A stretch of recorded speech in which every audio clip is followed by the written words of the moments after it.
साडी पैदाइश तो पहले साडा कोई रिश्तेदार नहीं सी।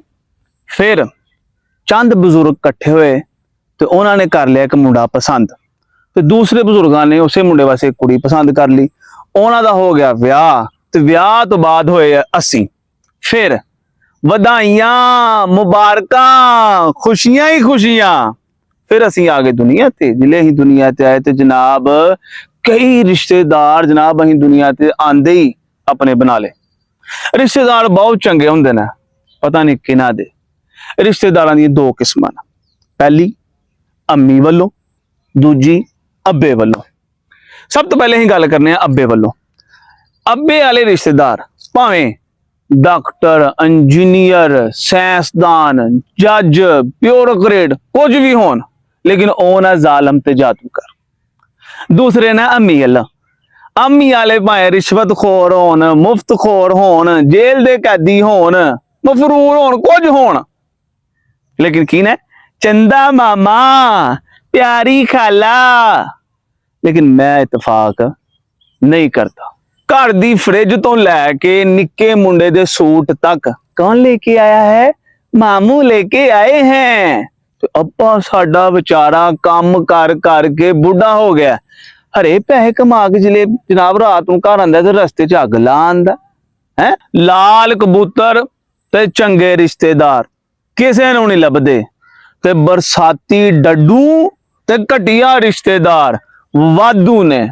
अज मैं तुहानू घटिया रिश्तेदारां दियां चंद निशानियां दसांगा। सब तो पहली निशानी, ये किसी की मदद नहीं करते, मदद करने का ढोंग करते। मिसाल तौर पर कोई माड़ा तो उन्होंने जनाब हर महीने कोई 5-10 हज़ार रुपया दे हटणगे, लेकिन ये नहीं करनगे कि जनाब उन्होंने वड्डा मुंडा है, जवान है, तो उन्होंने चलो अं बाहर दे मुल्क भेज दिए। इंज नहीं करने। इंज करनगे फिर तो चदराहट जनाब खत्म हो जाएगी। मसला ही बेचारा दा रोटी का मसला हल हो जाना, फिर चदराहट कादी है। दूसरी निशानी, हर टाइम सड़े फकोए दे ते जनाब कदी मुंह च चंगी गल नहीं कीती, सवाए ताने मारन तो, झगड़ा करन तो। जनाब इन्हों काम भी कोई नहीं, ते अव्वल दर्जे दे खुद गर्ज हुंदे ने। अज मैं तुहानूं एक गल दसां, ये जिहड़े खुद गर्ज ते इस तरह दे घटिया रिश्तेदार है ना, इन्हां दा एक इलाज भी रखे दा।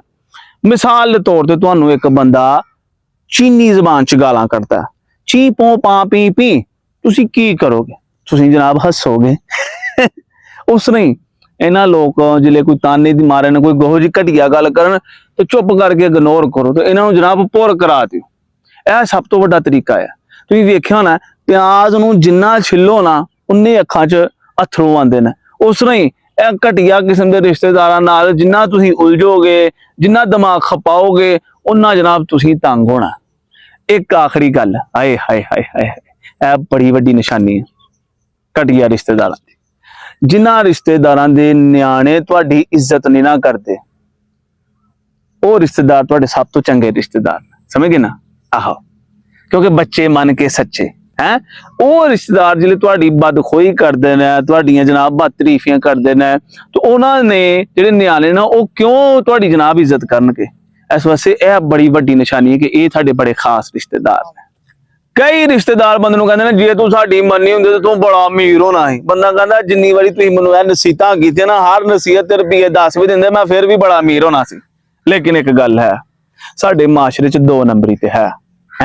फुफ्फो घर आए ते कहंदे ने साग चौल पका लो, ते खालां घर आए ते कहंदे छोटा गोश्त ते पीरे मंगा लो।